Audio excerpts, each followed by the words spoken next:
Bonjour à tous, ceci est le compte-rendu de ma 62e journée de bonheur en direction de Saint-Jacques-de-Compostelle. Hier nous étions le samedi 5 août et je suis parti du refuge d'Izandore pour me rendre jusqu'à Urdaritz pour un total d'un petit peu plus de 32 km. Alors la journée d'hier, j'ai quand même quelques petites choses à raconter. Tout d'abord le réveil dans le refuge.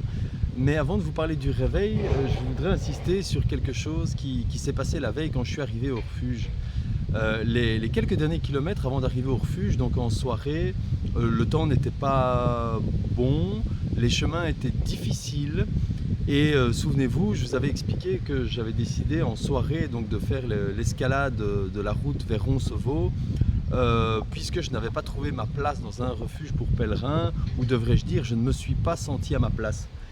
Et j'ai décidé de, en quelque sorte, fuir pour retrouver cette liberté que j'avais tellement appréciée dans toutes ces semaines de mon pèlerinage, à savoir le bivouac en forêt, les balades tout seul. Je voulais retrouver cette liberté, cette solitude, puisque quand j'ai fait la file pour aller vers un refuge pèlerin à Saint-Jean-Pied-de-Port, je ne me suis pas senti à ma place.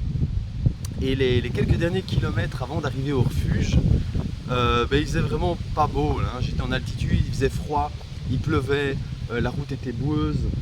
Jack a eu beaucoup de mal à passer dans certains des chemins, mes pieds s'enfonçaient dans la boue. Enfin, le chemin était absolument pas propice et j'avais beaucoup de difficultés. Sur le moment, j'arrêtais pas de me dire que ça devait être un petit peu la punition pour ne pas avoir affronté le refuge pèlerin auquel on m'avait convié.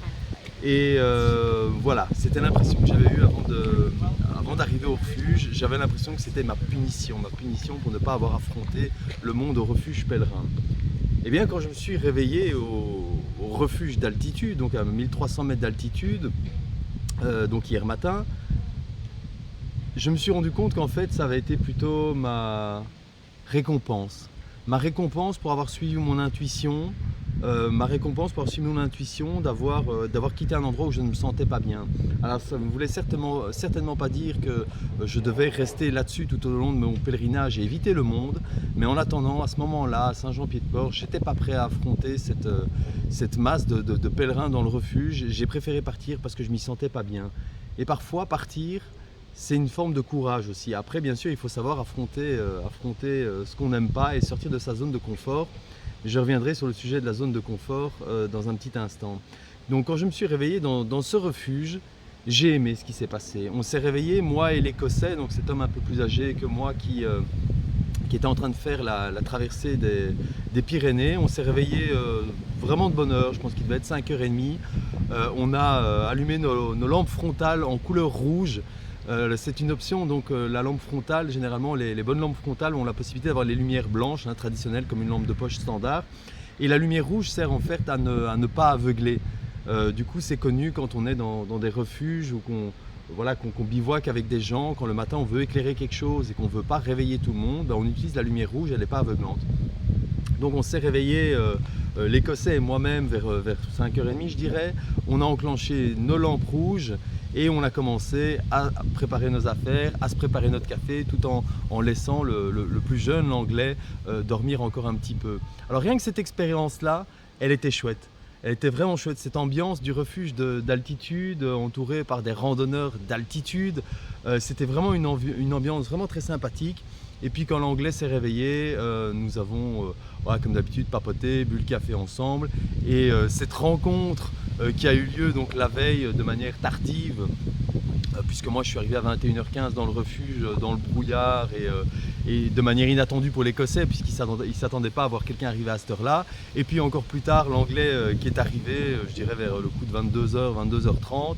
Voilà, cette rencontre un peu improbable au milieu de la montagne, suivie d'une nuit passée tous ensemble dans ce même petit local, appelons ça comme ça, parce que c'était vraiment rien de plus qu'un local. Et puis voilà, au réveil, complicité, discussion, vraiment quelque chose d'assez incroyable, quelque chose que je n'aurais pas vécu si j'avais été au refuge pèlerin. Or que les refuges pèlerins, j'aurais toute l'occasion d'en faire des tas et des tas, mais le refuge d'altitude et rencontrer des randonneurs qui randonnent en altitude, ça sur le chemin de Compostelle, c'était ma seule opportunité Donc, être parti du refuge pèlerin en soi a été plutôt une sorte de bénédiction pour moi et une nouvelle belle expérience. Qui plus est, je n'avais jamais utilisé ma lampe frontale en lumière rouge. Cela fonctionne bien. J'étais très content d'utiliser cette option de ma lampe. Blague à part, le réveil a été très chouette comme je viens de vous le dire. J'ai mieux dormi que ce que je pensais. Il faisait quand même vachement froid là-haut. Je dirais qu'il faisait pas plus de 5 degrés, beaucoup de vent dehors. Dans ce petit local, évidemment, il ne fait pas tellement plus chaud. Au final, on peut imaginer que le fait qu'on était 3 plutôt qu'une personne toute seule, on a probablement réchauffé le local d'une certaine manière. Honnêtement, j'ai pas si mal dormi que ça du tout. Je ne me suis presque pas réveillé pendant la nuit, à part une fois ou deux pour m'hydrater un petit peu. Donc on a bu le café avec les 2 randonneurs dont je viens de vous parler et puis je me suis mis en route pour descendre vers Roncevaux. Alors juste avant ça il restait, si je me souviens bien, 200 mètres de dénivelé pour arriver au col le plus haut du chemin. Donc c'était un col à 1400 mètres, c'est vraiment le col le plus haut que j'avais à franchir sur l'intégralité du pèlerinage que je suis en train de faire. Et voilà, après avoir franchi ce col, c'était que de la descente jusqu'à Roncevaux. Roncevaux, je pense que c'est 940 mètres, quelque chose comme ça. Et arrivé à Roncevaux, ben, il faisait beau, et il faisait très beau, il y avait du soleil. Et c'était assez perturbant, ou en tout cas assez marquant, le fait qu'en quelques heures, comme ça, on passe d'un lieu d'altitude où il fait très froid, où il fait venteux, où il y a de la pluie, on descend quelques centaines de mètres, on se retrouve dans le soleil, on repasse le t-shirt, on enlève toutes nos couches. C'est vraiment une sensation particulière. Arrivé à Roncevaux, je me suis arrêté pour prendre mon premier cappuccino en Espagne. C'était important pour moi. J'ai prononcé mes premiers mots d'espagnol. Alors je ne sais pas si mon espagnol est passé, mais en tout cas le mot cappuccino a fait en sorte que je l'ai reçu. Donc je suis resté là, j'ai croisé 1 ou 2 pèlerins qui étaient à Roncevaux. Pour la plupart, il s'agissait d'un point d'arrêt pour eux. Il y a pas mal de gens, mine de rien, qui décident de ne pas s'arrêter à Saint-Jean-Pied-de-Port, mais qui décident de faire la traversée des Pyrénées. Comme ça, ils arrivent à Roncevaux et la prochaine fois qu'ils reprennent, ils reprennent directement en Espagne. De ce que j'ai compris, en tout cas, c'est une pratique assez courante. Quoi qu'il en soit, j'ai pas vu beaucoup de pèlerins sur le départ à Roncevaux, mais il faut dire que quand je suis arrivé là, il était déjà 9h30. Je pense que beaucoup de pèlerins sont assez matinaux. Ensuite, ben voilà, j'ai repris la route. Changement de décor, changement de règles, du moins c'est ce que je croyais. Je me suis mis en route sur les chemins espagnols. Alors directement, on voit tout est différent. Je parle bien sûr pas que de la langue, mais les panneaux, la signalétique, rien que ça, la signalisation des chemins de Compostelle est complètement différente en Espagne. Les paysages sont différents, la faune, la flore, il y a tout qui change, il y a vraiment tout qui change. Et du coup, ça va amener un peu à ce sujet que je voulais aborder aujourd'hui, c'est ce côté un petit peu déphasant. La veille, j'étais à Saint-Jean-Pied-de-Port en France, je venais de passer des semaines pour traverser l'intégralité de la France dans laquelle j'avais fait mes marques et je commençais à connaître la musique, si je puis dire. Je savais exactement ce que j'avais à faire et comment organiser mes journées, mes gestions de ressources, etc. Et là, en moins de 24 heures, j'étais passé par un refuge d'altitude où il faisait froid et mauvais, et je me retrouvais là en Espagne où il faisait magnifiquement beau, mais le décor était complètement changé et les règles étaient différentes, du moins c'est ce que je me suis dit aux premiers abords. Donc j'ai eu un petit peu cette impression de changement un peu rapide, et donc j'ai toujours su que le segment espagnol serait différent de la voie de Vézelay en France et que j'aurais à m'adapter. A priori, ça ne me faisait pas spécialement peur, mais je ne me rendais pas compte que ça allait avoir un impact, mine de rien, sur moi. Alors ce qui s'est passé, c'est que pendant la journée, j'avais envoyé un petit message à Alice, puisque nous sommes toujours en contact, bien sûr, et je lui ai dit ça, changement de décor, changement de règles, et puis elle m'a répondu par une question en me disant « mais quelles règles? Qu'est-ce qui a changé ?» Et ça m'a fait réfléchir toute la journée, ces questions. Et il faut dire qu'Alice a souvent mis le doigt, parfois à travers des questions, pour me permettre d'avoir une réflexion sur quelque chose et de trouver la solution à mon problème. Et en fait, elle a mis le doigt sur quelque chose d'important, c'est effectivement qu'est-ce qui avait changé? Mais pas grand-chose au final. Le décor, l'extérieur, mais j'arrête pas de dire que l'extérieur importe peu, ce qui compte c'est ce qu'on est à l'intérieur. Et donc là, dans mon cas, pour cette randonnée, pour ce pèlerinage, ce qui compte le plus, c'est ce que j'ai dans la tête, ma motivation, ma capacité à m'adapter. Donc au final, arrivé en Espagne, pas grand chose doit changer, en tout cas pas mon état d'esprit.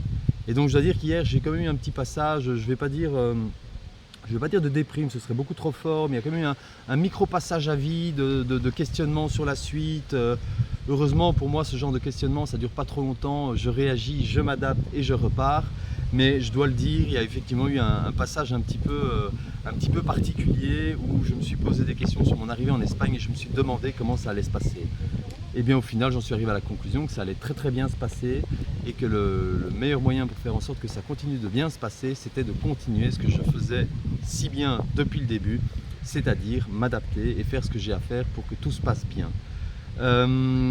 Ceci étant dit, pendant la journée, Jack n'a pas du tout aimé les débuts en Espagne puisque les chemins ont complètement changé.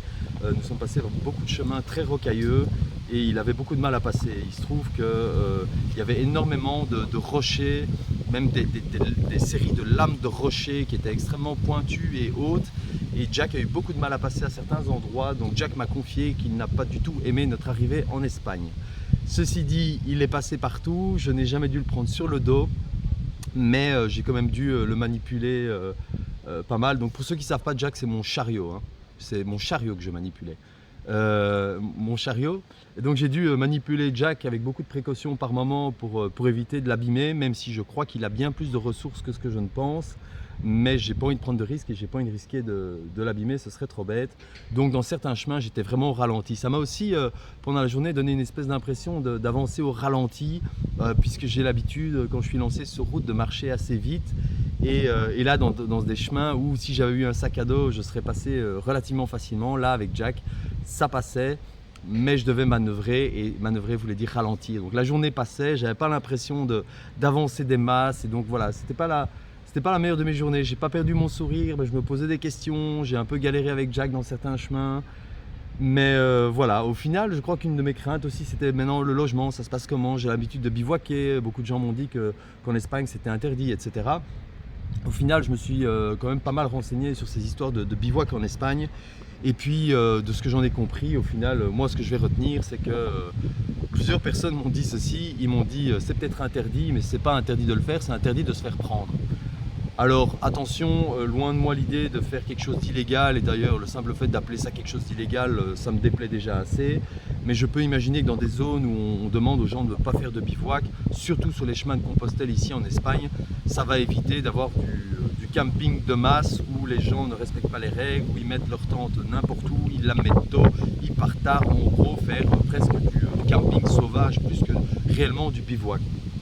Donc j'ai décidé de faire comme je faisais avant, c'est-à-dire faire les choses discrètement.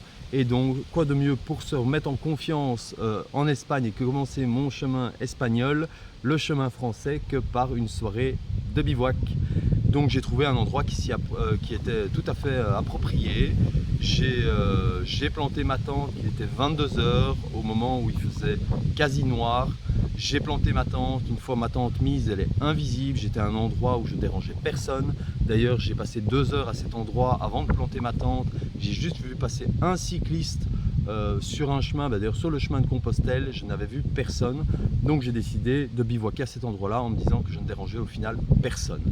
Et je me suis réveillé tôt puisqu'à 5h44 j'étais debout et à 6h10 ma tente était dépliée et je commençais à refaire mon sac à dos pour me remettre en route. Donc voilà, sur cette journée, quoi retenir?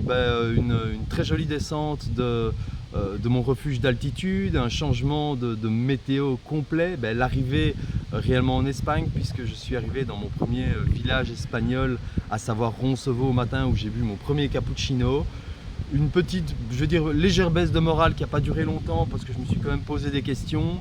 Et au final, je me suis remis moi-même sur la voie en me disant qu'au final, c'était juste des changements extérieurs, qu'au final, j'avais tout ce qu'il fallait pour continuer mon chemin en m'adaptant et c'est exactement ce que je compte faire. Ce qui m'amène aussi à rajouter ceci, c'est que je vous ai parlé de l'épisode à Saint-Jean-Pied-de-Port où j'avais décidé de ne pas aller au refuge pour pèlerins.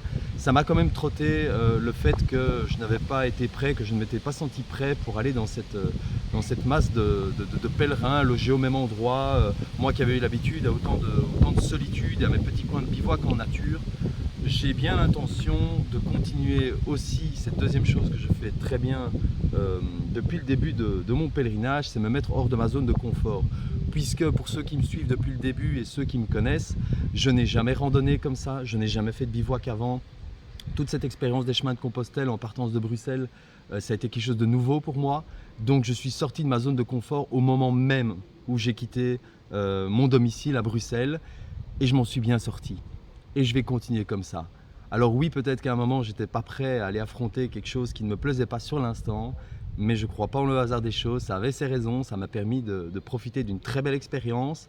Mais maintenant, il va être temps de continuer à sortir de ma zone de confort, puisque entre-temps, j'ai beaucoup appris sur les chemins, je me suis adapté et je suis devenu un bivouaqueur expert sur ce type de chemin, j'insiste, hein, je ne suis pas un grand montagnard non plus, hein, mais je suis devenu comment dire, quelqu'un de très à l'aise sur les chemins français, du moins sur la voie de Vézelay, pour gérer mon itinérance, mes ressources et mon logement en faisant pas mal de bivouac. Maintenant, on arrive dans la partie espagnole. J'ai l'intention de continuer de bivouaquer quand ça s'y prête, mais ça, je l'ai toujours su. Il va falloir un moment se mettre dans une autre zone d'inconfort, du coup sortir de ma zone de confort habituelle, c'est-à-dire aller affronter le monde, puisque oui, effectivement, je vous le garantis aujourd'hui, je vois beaucoup plus de pèlerins sur les chemins. Et si je veux d'une certaine manière, je dis ça en blaguant, survivre au chemin espagnol, je vais d'une manière ou d'une autre devoir accepter ce monde, vivre avec et rencontrer des gens très sympas dans ce monde. Mais ça impliquera également de passer par les auberges espagnoles dans lesquelles je trouverai des dizaines et des dizaines de pèlerins. Donc je vous laisse deviner ce que j'ai fait aujourd'hui. Mais ça, je vous en parle demain. Voilà, c'est tout ce que je voulais vous dire sur la journée d'hier. C'était une très belle journée de bonheur comme toutes les autres.